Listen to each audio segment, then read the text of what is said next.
बिस्मिल्लाहिर्रहमानिर्रहीम। आज पाकिस्तान में वकील एक मरतबा फिर पाकिस्तान के सिपह सालार के खिलाफ एक वकला तहरीक चलाना चाह रहे हैं और इसका मकसद पाकिस्तान के सिपह सालार को हटाकर पाकिस्तान में दोबारा जरदारी की हुकूमत को लेकर आना है।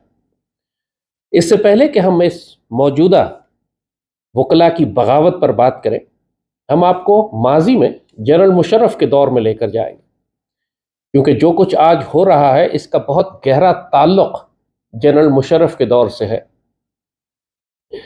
जनरल मुशर्रफ को जब CIA ने हटाने का फैसला किया, और ये बात बहुत से लोगों को अजीब लगेगी कि जनरल मुशर्रफ को CIA ने क्यों हटाने की कोशिश की।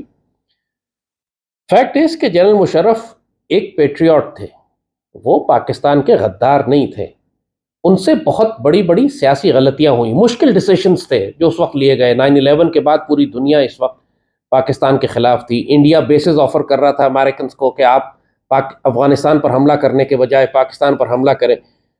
उस पैनिक और कंफ्यूजन में जनरल मुशर्रफ से गलत फैसले हुए, लेकिन इसके अलावा और कोई ऑप्शन था नहीं उस वक्त पाकिस्तान के पास। आप अगर अमेरिकन को रोकने की कोशिश करते तो वो पूरी ताकत से पाकिस्तान पर आ जाते।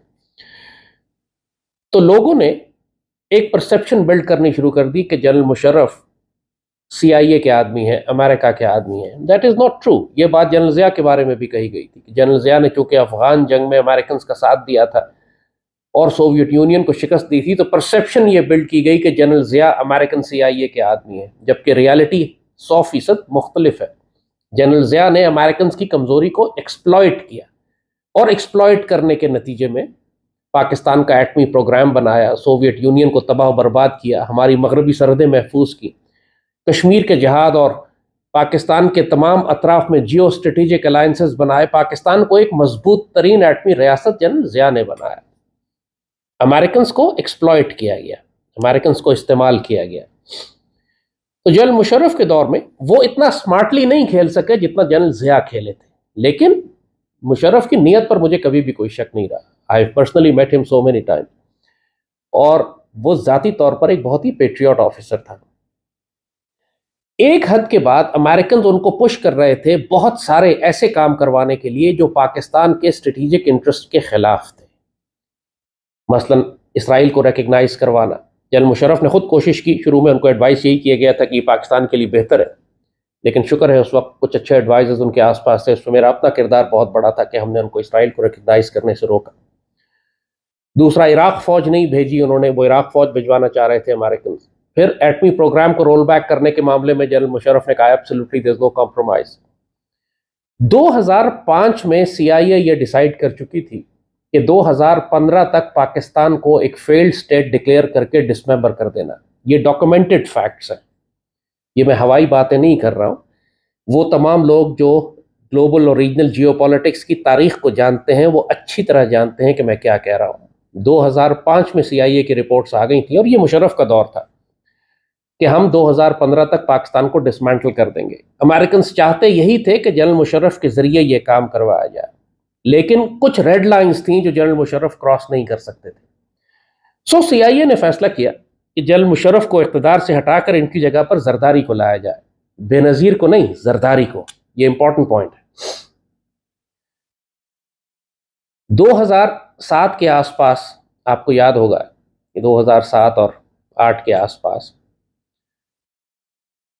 बेनज़ीर को जब कत्ल करवाया गया तो उसका सबसे बड़ा बेनिफिशरी जरदारी था।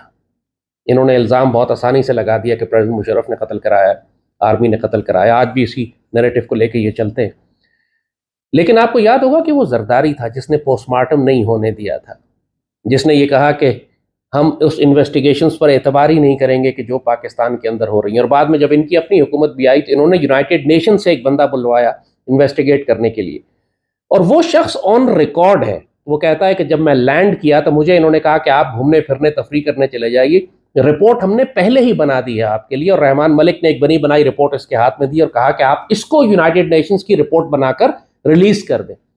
अगेन ये इंटरव्यू डॉक्यूमेंटेड मौजूद है। वो तमाम लोग जो विटनेसेस थे बेनज़ीर के कत्ल के, बाद में वो सब भी कत्ल करवा दिए गए, और नेट बेनिफिशरी इसका जरदारी निकला आखिर में। मगर उससे पहले आप अगर उस जमाने की तारीख को देखें तो जनरल मुशर्रफ को हटाने के लिए वकला की तहरीक चलाई गई थी। ऑब्जेक्टिव यही था सीआईए का कि वकीलों की तहरीक चलाकर मुशर्रफ को हटाया जाए, उसकी जगह पर जरदारी को इक़्तिदार में लाया जाए और फिर सीआईए वो काम करे पाकिस्तान में कि जो प्रेसिडेंट मुशर्रफ उसकी इजाजत उनको नहीं दे रहे थे। और फिर the game started to unfold exactly like this. जो लॉयर्स मूवमेंट थी उसका सिर्फ एक ऑब्जेक्टिव था कि प्रेसिडेंट मुशर्रफ को इक़्तिदार से हटाकर जरदारी को इक़्तिदार में लाया जाए। और बदनसीबी से इस सारे खेल में उस वक्त जनरल कियानी शामिल था। जनरल कियानी अमेरिकन के साथ मिला हुआ था, वो पीपल्स पार्टी के साथ मिला हुआ था, इनका अपना एक नेक्सस और एक अलायंस बन चुका था। पहले कियानी DGISI था, बाद में जब president Musharraf president in uniform सदर मुल्क के थे तो उस वक्त भी उनको ये कन्विंस करना कि आप अपना यूनिफॉर्म उतार दें और एक सिविलियन प्रेसिडेंट बन जाएं, ये काम भी कियानी का था। क्योंकि जब मुशर्रफ ने अपना यूनिफॉर्म उतारा और तो जाहिर है फिर उसका नेक्स्ट चीफ कियानी ने बनना था।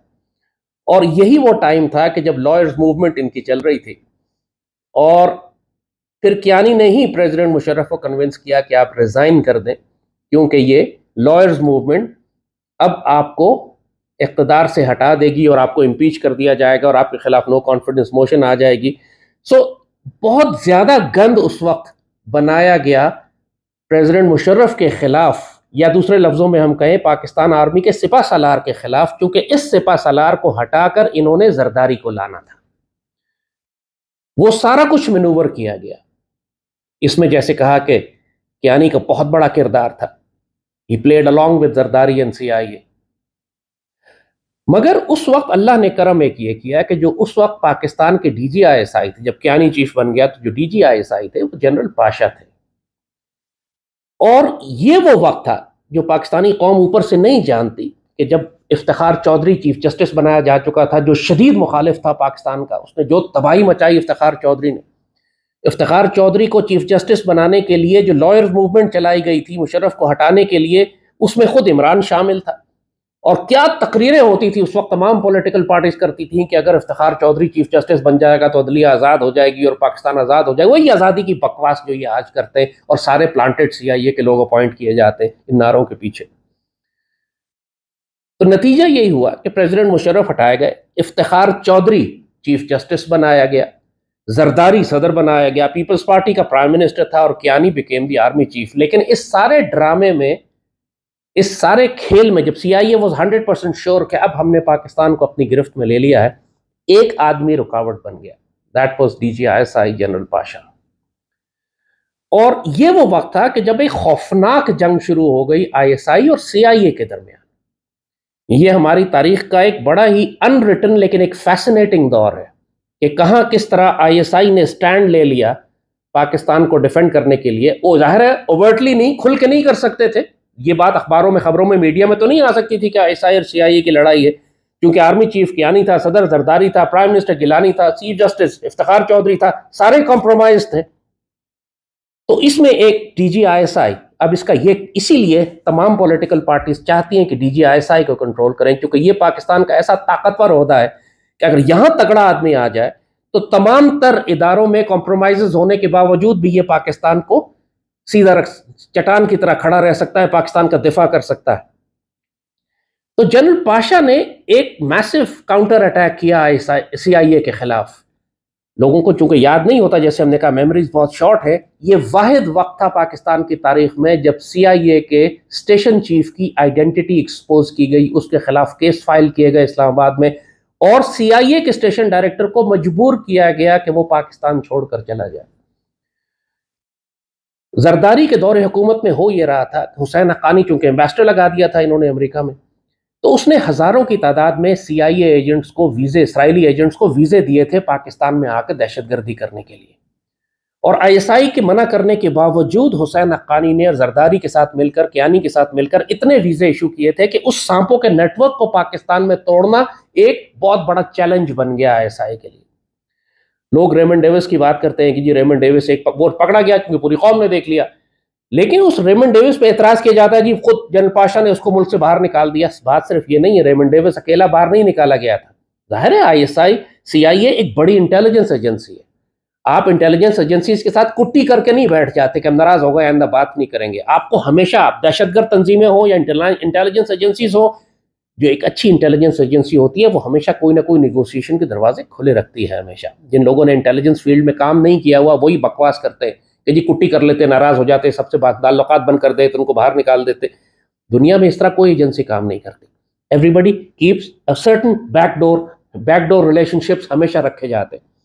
रेमंड डेविस वाले केस को फिर फुली एक्सप्लॉइट किया गया और जो पाकिस्तान के अंदर इनके सीआईए एसेट्स थे, आपको याद होगा वो भी आया था डॉक्टर आफरीदी, जिसको अभी तक पकड़ा हुआ है एबटाबाद केस में, उसामा बिन लादेन केस में डॉक्टर शकील आफरीदी शायद, उसको अभी तक गिरफ्तार किया हुआ है। बहुत बड़ा नेटवर्क, जो लोकल नेटवर्क था सीआईए का, डिसमेंटल किया गया। जो सीआईए एसेट्स थे उनको मुल्क से बाहर निकाला गया। ये सिर्फ रेमंड डेविस नहीं था, बहुत सारे और निकाले गए थे यहाँ से, क्योंकि फिर ये एग्रीमेंट हुआ, क्योंकि स्टेशन डायरेक्टर के खिलाफ उसकी आइडेंटिटी आईएसआई ने एक्सपोज कर दी, उस पर केस कर दिया। तो जाहिर है आईएसआई को, सीआईए को काम तो करना था पाकिस्तान में, एम्बेसी में उनका स्टेशन डायरेक्टर तो होता ही है। तो मजबूरन फिर री एग्रीमेंट हुआ उनका कि उन्होंने कहा ठीक है हम आते हैं यहाँ पर, हम अपने ऑपरेशंस बंद करेंगे। वो तमाम लोग जिनके वीजे हुसैन हक्कानी ने इशू किए हुए थे, एक क्राइसिस क्रिएट कर दिया सीआईए के लिए। नतीजा ये हुआ कि जो उनका प्लान था कि 2015 में पाकिस्तान डिसमेंबर हो जाएगा, अल्लाह के फजल से वो सारा प्लान डिसमेंटल हो गया। पाकिस्तान अल्लाह के फजल से आज भी खड़ा हुआ है। और जनरल पाशा ने अपने दौर में जो डैमेज किया सीआईए को, सीआईए ऑपरेशंस को, गो के वो प्रेसिडेंट मुशर्रफ को नहीं बचा सके क्योंकि उस वक्त डीजीआई थे नहीं, उस वक्त जनरल कियानी थे। बट बहरहाल, so this is giving you the background. ये सारी जंग जो जरदारी को, और जरदारी आएगा, हुसैन हक्कानी आएगा, हुसैन हक्कानी आएगा, सीआईए आएगी। So this is a simple triangle, और इसके लिए जरूरी था कि मुशर्रफ को हटाया जाए। अब फास्ट फॉरवर्ड करते हैं आज 2023 में, पाकिस्तान का नया आर्मी चीफ आ गया, जनरल आसिम मुनीर। अब जनरल आसिम मुनीर ने आने के बाद पाकिस्तान का जो झुकाव था वो ईस्टर्न ब्लॉक की जानिब कर लिया। इन्होंने चीन का दौरा किया, इन्होंने ईरान से ताल्लुकात ठीक करने शुरू किए, अफगानिस्तान से ठीक करने शुरू किए। पाकिस्तान के अंदर वो तमाम चीज़ें जो पिछले बाजवा दौर में रुकी हुई थी, पाकिस्तान के दिफा के हवाले से, हमारी इकॉनमी के लिहाज से, कश्मीर के हवाले से, टीटीपी के हवाले से, उन तमाम एक्सेस के ऊपर रीऑर्गेनाइज करना शुरू किया पाकिस्तान की पॉलिसीज़ को, पाकिस्तान आर्मी को, आईएसआई को। जो सिवियर डैमेज हुआ था पाकिस्तान आर्मी को और आईएसआई को बाजवा और फैज़ के दौर में, अब उसको ये रिपेयर कर रहे हैं बड़ी तेज़ी से। अमेरिकन ने देख लिया कि ये शख्स हमारे काम का नहीं है, इसको रिप्लेस करना है, बिल्कुल उसी तरह जैसे मुशर्रफ के खिलाफ इन्होंने कैंपेन लॉन्च की थी। अब उसके लिए वही टेक्स्ट बुक इन्होंने उठाई है जो मुशर्रफ के खिलाफ थी, कि पाकिस्तान में अगेन उन्हीं लॉयर्स को, उस वक्त जो कैरेक्टर्स थे, आपने देखा लॉयर मूवमेंट के बाद में वो सारे जाके कोई हाई कोर्ट का चीफ जस्टिस बना, कोई सुप्रीम कोर्ट का चीफ जस्टिस बना, और आज वही सारे पॉलिटिकल फैसले जो कर रहे हैं पाकिस्तान के खिलाफ, वही लॉयर्स हैं जिनको पॉलिटिकल इनाम दिया गया उस बगावत बर्पा करने का जरदारी की जानिब से, कि उनको अपॉइंट कर दिया गया उन वकीलों को हाई कोर्ट और सुप्रीम कोर्ट के जजेस के तौर पर। और उन्होंने पाकिस्तान और पाकिस्तान आर्मी के खिलाफ जो तबाही मचाई सुप्रीम कोर्ट में, दहशतगर्दों को रिहा करते गए, पाकिस्तान आर्मी के खिलाफ फैसले करते गए, कोई मुल्क के अंदर करप्शन के खिलाफ फैसला ना होने दिया। पाकिस्तान की अदलिया is actually responsible for Pakistan destruction. हमारी सारी तबाही की जिम्मेदार तो करप्ट अदलिया है। इल्ज़ाम लोग फौज को देते हैं, इल्ज़ाम लोग हर तरह का तलाश करते हैं किसी तरह फौज और आईएसआई को बदनाम करें, लेकिन क्या अदलिया पाकिस्तान की पॉलिटिसाइज नहीं है? क्या ये वही जज वकील नहीं है जो लॉयर मूवमेंट में पत्थर मारा करते थे और दहशतगर्द थे और गुंडे थे, और अब जाके सुप्रीम कोर्ट के जजेस, हाई कोर्ट के जजेस लग गए? So the same game is now being repeated. वही लॉयर्स का ग्रुप है, द सेम जो 2007-8 में इस्तेमाल हुआ था। अब वो निकल रहे हैं जनरल आसिम के खिलाफ। लेकिन अब जो फर्क है वो ये कि उस वक्त जनरल मुशर्रफ को हटाने के लिए तमाम पॉलिटिकल पार्टीज इकट्ठी थी। जरदारी भी इकट्ठा था, नवाज शरीफ भी था, इमरान खान भी था, बाकी सारी छोटी छोटी पार्टी जो उनके साथ है, फजलुर रहमान वाली और चकजई और असफंदियार, ये सारे भी मिले हुए थे। और वकील भी एक पब्लिक फेस के तौर पर सड़कों पर आ गए। इनके साथ जो क्राउड था, जो हजारों की तादाद में जुलूस इनके साथ होता था, वो सारे पॉलिटिकल पार्टीज के वर्कर्स थे। और सबसे बड़ी गद्दारी ये थी कि पीछे जनरल कियानी इनके साथ मिला हुआ था। जिस तरह जनरल बाजवा है, आज आपने लोगों ने जनरल बाजवा का जो कैरेक्टर देखा, वो एक्चुअली वो कैरेक्टर कुछ अर्सा पहले जनरल कियानी भी रिपीट कर चुका है। सो अब ये वही गेम खेलना चाहते हैं, लेकिन अल्लाह के फजल से अब वो इन्वायरमेंट नहीं है। अब ये मुशर्रफ का आखिरी दौर नहीं है, ये जनरल आसिम के शुरू का दौर है। और पाकिस्तानी पॉलिटिकल पार्टीज भी इस वक्त डिवाइडेड हैं। इस वक्त PMLN जो है इस लॉयर्स मूवमेंट का हिस्सा नहीं बन रही, क्योंकि जाहिर है इनकी तो हुकूमत है अभी।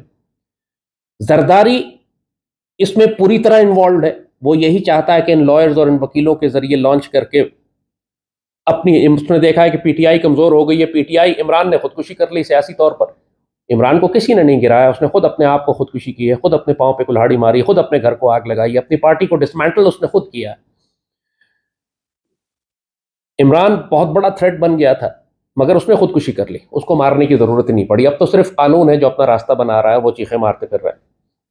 उसके खिलाफ तो कोई एक्चुअली इंतकामी कार्रवाई या उसको एक्चुअली एफर्ट करके गिराने की जरूरत ही नहीं पड़ी। दे कमिटेड सुसाइड।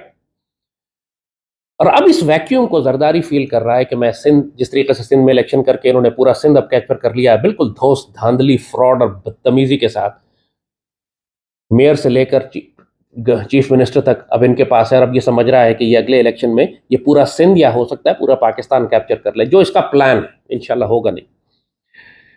और जरदारी के बारे में याद रखिएगा कि ये हमेशा से सेपरेटिस्ट है। इसकी कोई आइडियोलॉजिकल रिलेशनशिप, कोई रिश्ता, कोई नजरियाती ताल्लुक, कोई रूहानी ताल्लुक पाकिस्तान के साथ नहीं है। ये सेपरेटिस्ट है, ये अपना अलग किंगडम बनाना चाहता है। बहुत अरसे से ये सिंधु देश वालों के साथ मिलकर, और अमेरिकन ब्रैड शर्मन एक उनका कांग्रेसमैन है जो बहुत अरसे से सिंधी नेशनलिज्म और बलूचिस्तान में बगावत करवाने पे काम कर रहा है। हुसैन हक्कानी का उससे बड़ा गहरा ताल्लुक है, उसके जरिए बिलावल का, उसके जरिए जरदारी का। इस वक्त ये खतरनाक तरीन नेक्सस बन चुका है और इन्होंने लॉयर्स को लॉन्च किया है। मगर इनके साथ जैसे कहा कि इस वक्त पॉलिटिकल पार्टीज नहीं है। PTI डिसमेंटल हो चुकी है, PMLN इनके साथ शामिल नहीं होना चाहती। पीपल्स पार्टी की में इतना दम नहीं है कि पंजाब में आकर ये इतनी बड़ी मूवमेंट चला सके कि आर्मी चीफ को हटा दे। सो बेसिकली वकील अकेले रह गए। और अब की दफा इन वकीलों को इतनी मार पड़ेगी कि इनका दिमाग ठीक हो जाएगा। पिछली दफा तो मुशर्रफ कमजोर था, ही वॉज बिट्रेड, उस बेचारे के साथ धोखा हुआ, सारी पॉलिटिकल पार्टीज एक्टिव थी, क्राउड ज्यादा था। लेकिन जब इमरान की इतनी बड़ी बगावत कुचली जा चुकी है तो फिर वकीलों का कोई चांस नहीं है और अब की दफा इनको माफी मिलेगी नहीं। और मैं पूरी कौम की जानिब से मैं ये बात आर्मी चीफ से कहूंगा कि इनको इस दफा CIA को मौका न दें कि पाकिस्तान में बगावत करवा के पाकिस्तान के एक आर्मी चीफ को रिप्लेस करवा दे। वकीलों का क्या ताल्लुक है ये डिमांड करना कि पाकिस्तान का आर्मी चीफ और DGI रिजाइन करे? क्या आर्मी डिमांड करे, आर्मी के ट्रूप्स और कोई यूनिट आर्मी की डिमांड कर सकती है ये कि चीफ जस्टिस रिजाइन करे, या लाहौर हाई कोर्ट का चीफ जस्टिस रिजाइन करे सुप्रीम कोर्ट का? ये कैसा लगेगा ये कि अगर कोई कोर कमांडर डिमांड करे ये कि चीफ जस्टिस रिजाइन करे? अपने अपनी हदूद में रहे, आपे से बाहर ना हो, ज्यादा गर्दन लंबी ना करे, ऐसा ना हो कि काटती जाए। तो ये जो बेशर्मी की बगावत है, ये आपे से बाहर हुए जा रहे हैं। इनकी तकरीरें सुनो, उसी तरह की तकरीरें जैसे PTI वाले पहले किया करते थे, सॉफ्टवेयर अपडेट होने से पहले 4 दिन गुजारे जेलों में सारे, उसके बाद आके इमरान को ही छोड़ गए। जब तुम्हारे अंदर दम नहीं है तो बकवास किस लिए करते हो? अभी तुम पर तो हाथ डाला ही नहीं गया, अभी तुम्हें तो टच ही नहीं किया गया। इस तरीके से तकरीरें कर रहे हैं पाकिस्तान की रियासत के खिलाफ, कायद आजम के पेट्रोल से लेकर बेनजीर के कत्ल तक सारे इल्जाम आर्मी के ऊपर लगा रहे हैं। शर्म नहीं आ रही इन लोगों को? बिल्कुल बेशरम बन चुके हैं। CIA के लिए काम करते हुए पाकिस्तान की रियासत को तबाह करने के लिए जरदारी और CIA और हुसैन हक्कानी को दोबारा इख्तिदार में लाने के लिए ये बगावत। अपने आप को कहते हैं कि हम यूनिफॉर्म पहनते हैं, काले कोट वाले। अपना काम करो ना यार। 30-30 साल तुम केस लटकाते हो, वो तुम करते नहीं हो। जो तुम्हारे पास क्लाइंट्स आते हैं जिन्हें इंसाफ लेने के लिए, उनको तुम जलील ख्वार और रुसवा करते हो।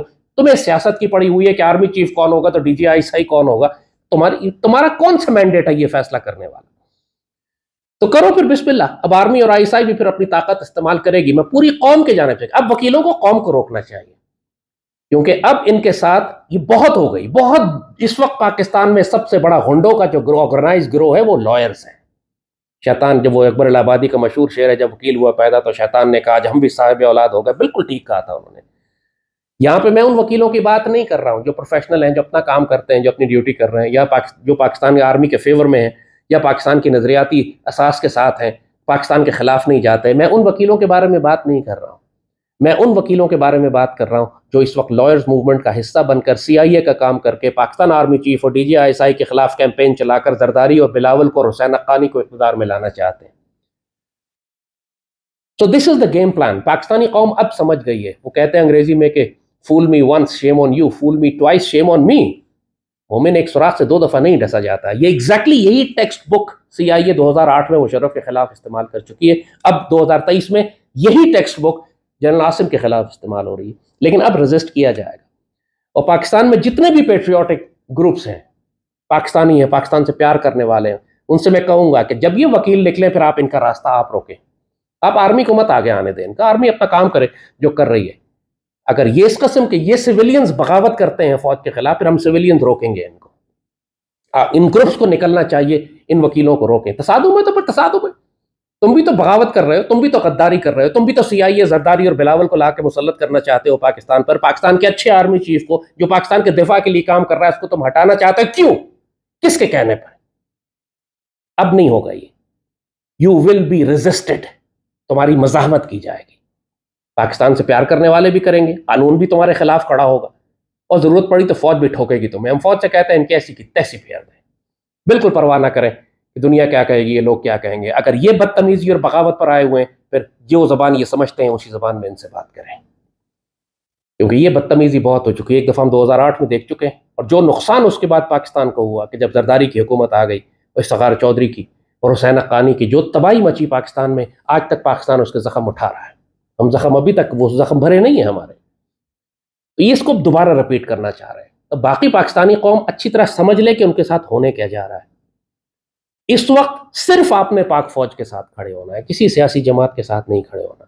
पूरी दुनिया की ताकतें इस वक्त आपके सिपा सलार को हटाने के लिए जोर लगा रही हैं। आपने सिपा सलार के हाथ मजबूत करने हैं, दैट्स इट। ज्यादा अकल मत लगाएं। जब तक ये सिपा सलार खड़ा है, फौज और कौम इसके साथ खड़ी है, इंशाल्लाह पाकिस्तान की खैर हो जाएगी। ये इसको हटाकर किसको लेकर आते हैं, वी डोंट नो। क्या पता कोई बाजवा और क्या नहीं जैसा आ जाए, फिर क्या करेंगे? जाहिर है कि ये अगर लाएंगे तो बाजवा और क्या नहीं जैसा ही लाएंगे, फैज जैसा ही कोई DGI लेकर आ जाएंगे। तो इस वक्त पाकिस्तान, हम एक बैटलफील्ड की एक नई जंग शुरू हो रही है। हम एक ऐसे दौर में अब दाखिल हुए हैं कि जब PTI की बगावत को दबाया गया तो नई बगावत खड़ी हो गई है। और अगर ये बगावत अल्लाह ना करे कामयाब होगी, जो कि नहीं होगी इंशाल्लाह, फिर आप समझ लें कि आपका मुस्तकबिल फिर जरदारी और बिलावल तय करेंगे, हुसैन हक्कानी तय करेगा, CIA तय करेगी। सिंध पहले ही खतरनाक हद तक इनके हाथ में जा चुका है। ये बाकी पाकिस्तान भी कैप्चर करना चाहते हैं, मगर जब तक इनकी पसंद का सिपा सलार ना हो ये नहीं कर सकते। लिहाजा इस सिपा सलार की हमने हर कीमत पर हिफाजत करनी है। ये पैगाम तमाम पाकिस्तानियों के लिए। जुलाई में बहुत तूफान मचेगा पाकिस्तान में। ये वकील निकल रहे हैं बाहर, ये हंगामा करेंगे। जाहिर है फिर इनके साथ सिर्फ वकील नहीं होंगे, जो मीडिया CIA खरीद रही है, जो पॉलिटिकल एलिमेंट्स हैं, छोटे छोटे सेपरेटिस्ट ग्रुप्स हैं, दहशतगर्द ग्रुप हैं, उन सबको भी एक साथ लॉन्च किया जाएगा। वो कोशिश करेंगे कि एक प्रेशर ग्रुप क्रिएट कर सके। अब ये वो वक्त है कि जहाँ पे आपको अपनी फौज के साथ, सिपा सलार के साथ, ISI के साथ खड़े होना, और इंशाअल्लाह हमने इस साजिश को भी शिकस्त देनी है। आपके पास सिर्फ एक ही रास्ता है पाकिस्तान को बचा कर रखने का, कि पाक फौज को जख्मी ना होने दें, पाक फौज को कमज़ोर ना होने दें, पाकिस्तान फौज के सिपा सलार की हिफाजत करें, उसकी इज्जत की भी, उसकी जान की भी, उसको डिफेंड करें जिस तरह मर्जी या पूरी ताकत से आप करते हैं। और ये लॉयर मूवमेंट, इसको जिस फोरम पे जलील कर सकते हैं इसको जलील करें। ये लॉयर मूवमेंट नहीं है, ये लायर्स मूवमेंट है। ये बदबख्त पाकिस्तान के दुश्मनों के लिए काम कर रहे हैं। और फौज और ISI और कानून से मैं कहूँगा पूरी ताकत के साथ इनको कुचलें। पूरी कानून, जिस तरह PTI के खिलाफ आपने कानून इस्तेमाल किया है, इनके खिलाफ कानून इस्तेमाल करें, ऐसी की तैसी इनकी। ये कोई प्रोफेशनल लॉयर्स नहीं है, ये पेशावर दलाल हैं जो पाकिस्तान की रियासत के खिलाफ हर दफ़ा जो ज़्यादा बड़ी बोटी डालता है, जो ज़्यादा बड़ी हड्डी डालता है, उसके कहने पर ये बगावत बर्पा कर देते हैं। अब नहीं होगा ये इंशाअल्लाह। पाकिस्तान जिंदाबाद।